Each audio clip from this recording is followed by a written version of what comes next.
94, Chapter 34, Hopper. I'll have to move now. Switch schools, switch towns, switch planets. Almost getting kissed on the playground isn't the kind of thing a person can survive. Hey, moron, you're still it. That's what Alex Delgado shouts at me as I walk back to the steps, right where I left my book. I turn to look at him and I realize he doesn't know. Alex didn't see me getting attacked by that pack of wild girls. No one did. It all happened behind the sycamore tree. Hey, moron, Alex hollers again. Any day now. Alex is the biggest, fastest, toughest boy in my grade. I'm not weird enough for him to tease or spotty enough for him to play sports with, so he usually doesn't pay me any attention. And I'd like to keep it that way, but I guess Alex doesn't know that I'm a pretty fast runner too, when I bother trying. The reason? Years of practice running away from Trevor and Ty. I start running toward Alex Delgado. He laughs at first, then he finally starts running away from me. I'm still it, after all. Alex runs fast, but I run faster. It only takes me about 5 seconds to tag Alex Gonzalez on the back. You're it. Alex turns around. He's all mad and sputtering and breathing hard, but it was a fair and square tag. Everyone saw it. He reaches out his hand, but before he can tag me back, I run. I hear Alex's feet pounding the ground behind me. I hear the kids around us yelling and cheering. My legs are burning and my lungs are burning, but I feel good everywhere else, and I keep on running. Alex can't get close enough to tag me. The recess bell rings, and I run into the line for my class. Till next time, Alex says, trying to catch his breath. Moron. But this time he says it with a chuckle. He shoves me in a way that is almost friendly.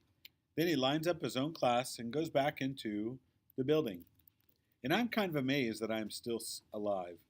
After all that running, I'm hungry, which brings me to the second worst thing about school: lunch. In the cafeteria, each classroom has to sit together, and you only get 3 tables per class.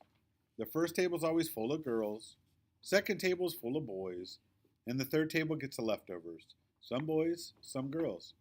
And this was where Owen and I would always sit before he moved away. Even though he is gone now, I still sit at the third table, but there is nobody there for me to be quiet with, so I just try my best to eat through all the talking. And that's the main problem with lunch: talking. It would be a lot better if you could just sit there and chew your sandwich in peace. All that conversation is pointless, if you ask me. People say the same stuff over and over again, day after day. But today they say something different, and they say it to me. I can't believe you tagged Alex. That was awesome. No one's tagged Alex since first grade. Did you see the look on his face? No, I say, because he was running away from me. The kids laugh. I don't know what all the fuss is about. Playing tag is not as much fun as swimming laps or reading blood and guts or making body part models, or juggling or correcting the pH level in my fish tank, or sketching with charcoal pencils in my own quiet room. But it might be an okay way to spend recess time, since I have to be out on the playground anyways. The other kids keep talking as they clear their lunch trays. So do I. I can't believe I'm talking at lunch. I can't believe I played with other kids at recess. Maybe I've been taken over by aliens. Or maybe third grade isn't the end of everything. Maybe it's the beginning of something new. After lunch, we go to science. This year, we get to do science in a room down in the basement called a laboratory that's all set up with microscopes and test tubes and goggles and stuff. There's no life-size skeleton in here, but there's a giant poster of one. I think this might be the most interesting place in the whole school.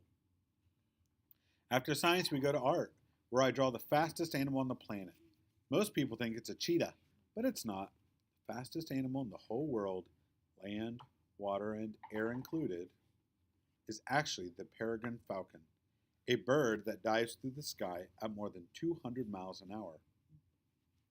Holy smoke, says Mr. Duvall, the new art teacher, smiling down at my sketch. Hopper, I didn't know that. What an amazing creature. He wants to hang my work on the wall, and I let him. After art, it's time to go home. I can't believe the day is over. It feels like I just got here. We get our backpacks and line up to go outside. Everyone walks out, but I notice something that makes me stop. A pair of big feet sticking out of the very last locker. The person they're attached to looks like she's trying to hide. I know what trying to hide feels like. I walk back to the feet. I open the locker door all the way. Quinny's eyes look up at me. A tear rolls down her cheek and falls into the little hole called a dimple. Uh-oh. Chapter 35, page 202. Quinny. Hopper sits down by my feet. Quinny, are you okay? I can't talk and cry at the same time, so I just point to the marker stains on my backpack and hold up my bare wrist. He pulls a tissue out from his backpack and hands it to me. My nose is leaking, but I don't want Hopper's tissue. I don't want anything from that boy. So I get up and push past him and walk out the school bus. Like I'm supposed to. On the bus, I stare out the window and ignore Hopper some more, which is hard to do since he's sitting right next to me and his looking eyes looking especially X-rayish. Quinny, say something, but I can't. The whole ride home, I just can't. I can't trust Hopper anymore.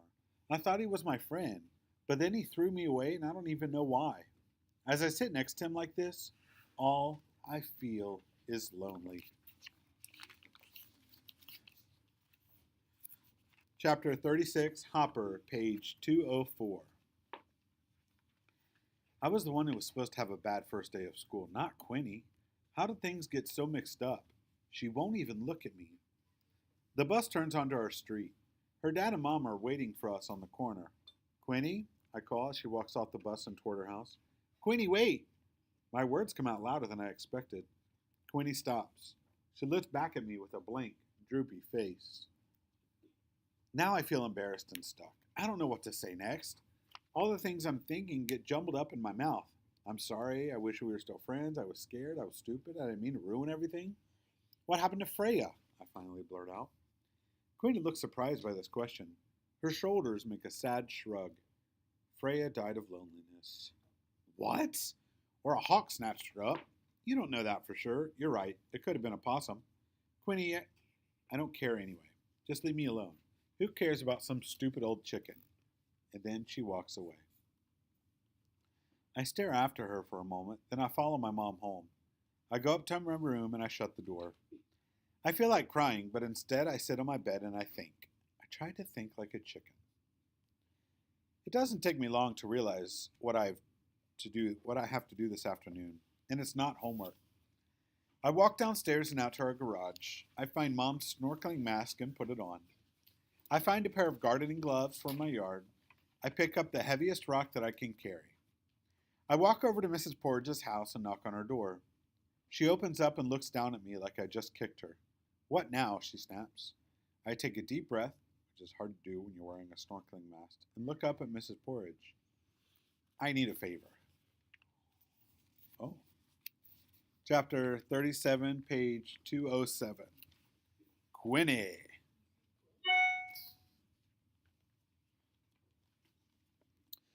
I'm so tired from my terrible first day of school that I run upstairs and crawl under the covers and squeeze my eyes shut. I'm never ever getting out of this bed again, ever. But then I hear clucking in my dreams. It's very familiar clucking, and it's getting wilder and crazier, and it finally wakes me up, which is when I realize that clucking is real, and it's coming from outside my window. Freya? Bark, bark, bark, bark, bark! I don't see her anywhere out there, so I rush downstairs and run outside. Somewhere my feet start running toward all that invisible clucking, and I end up by Hopper's back porch. Then Hopper bursts out from that little trap door under the porch, and he's got Freya in his arms, all feathery and flapping and dusty and alive. Freya, it's you, and you're not dead. I had no idea that chicken was living under Hopper's back porch. Hopper, be careful, she looks upset. No kidding. How on earth did you catch her? Hand-to-hand combat. What? I had some help from Mrs. Porridge, too. Hopper lets go of Freya, and she plops down on the ground and shakes out her feathers. But she can't run away, because she's wearing a spiffy red leash. And I've seen that leash before. Is that? Walter's cat leash, Hopper says. Mrs. Porridge lent it to me. I can't believe Freya let you put her on a leash. Well, she didn't exactly let me, says Hopper. I wore goggles so she couldn't pick my eyes out. I wore gloves so she wouldn't scratch my hands, and I blocked the door from the inside with a rock so she couldn't escape under the porch. Hopper, I had no idea you were so brave. Me neither. Here, hold the leash, he tells me. Grandpa Gooley said he would drive us to Mr. McSorn's new place if we caught Freya, so I better go call him. Then Hopper hands me that chicken on a leash. Freya, I missed you so much, I lean down to her. You look fabulous in red. The leash matches your waddle. Bark, bark, Freya thanks me. I'm so glad a fox didn't eat you. Let's go for a stroll. I pull Freya along, gentle, gentle. Come on, girl. Bark, bark, bark, bark, bark, bark. I know you don't want to, but just for a little bit, okay? I wrap the leash around my hand twice as I walk that gorgeous zebra chicken down the street, and she actually almost lets me. We're going to get the hang of this. Hopper catches up and says, Grandpa Gooley's on his way, and then I think of something even more shocking than the fact that I'm walking a chicken on a leash. Hey, Hopper, guess what? You're being nice to me again. He shrugs at this. But I thought you stopped being my friend. I never stopped, he says. But you were rude to me and sent me away and yelled, everything's over. Because I was scared you wouldn't be my friend in school. And then you started playing with Victoria. Then he tells me about his friend Owen and how Owen moved away and how no other friends popped up after that until me.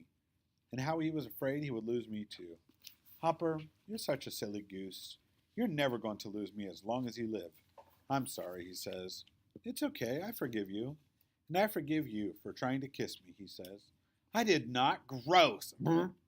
I never want to kiss you as long as I live. Good. Me neither. Good. It's a deal. I reach out and flick his ear, which is one of his three most ticklish places. Did you know that butterfly has the word butt in it? I ask him. Before Hopper can answer, Grandpa Gooley pulls up in his car. Freya's not too happy that we make her get inside it. That's because she doesn't know where we're taking her. Bark, bark, bark. It's a surprise, Freya. Calm your engine down. Bark, bark, bark, bark, bark. You'll thank me later, I tell her. Everybody buckled up, asks Grandpa Gooley from behind the wheel. Everybody except the chicken. We're about to drive off when Mrs. Porridge opens the car door and slides in. Don't look so surprised, she huffs at Grandpa Gooley. Somebody's got to make sure you take proper care of these children. We finally get going, and Freya spends the whole car ride glaring at us and crabby clucking. I try to feed her some cheese doodles, but she's not interested. Almost there, girl, almost there. I calm her ruffled feathers. Finally, we pull up to Mr. McSorn's sister's house. She comes out to welcome us, but Freya is so excited to be out of the car she drags me right past her. I can't believe you caught the chicken, he says. Herbert will be so thrilled. He's out back. Mr. Herbert McSorn is sitting in a wheelchair, facing the backyard.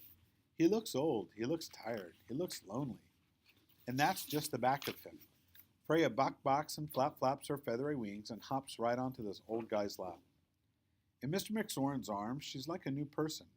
Her beady little eyes are shining and her feathers are all fluffed up. I know a happy chicken when I see one. Mr. McSorn looks happy too. I think he's even crying a little bit. How can I ever thank you, little girl, he says to me. You just did. And my name's not little girl. It's Quinny Bumble, and I live in your old house, and I'm very, very, extra very glad to meet you. And this is Hopper. He's the one who actually caught your chicken with tons of courage and Walter's cat leash. Which is a long story, by the way. Here's a tissue. Miss McSorn wipes his eyes. Freya tries to eat the tissue. Then Mr. McSorn's sister cooks everybody some dinner, not chicken. She even puts out a bowl of mealworms for Freya. Then Mr. McSorn gets out his harmonica and plays Yankee Doodle Dandy, and everybody dances, especially me and Freya. Go, Freya, go! I swing my excited hair around. I wiggle my silly string arms and giggle my clucky, plucky voice, and imitate that zebra chicken's bouncy little steps. Hopper watches me. I dance extra chickenly to make him laugh. Then Grandpa Gooley taps my arm. It's time to go home. But it takes me a long time to stop dancing and start leaving. Hurry on up, grumps Mrs. Porridge. I don't have all night, you know. Finally, I finish saying goodbye to Mr. McSorn and all that wonderful bird. So long, Freya. Be good. Bach, she sighs, all resty and cuddled up on her best friend's lap.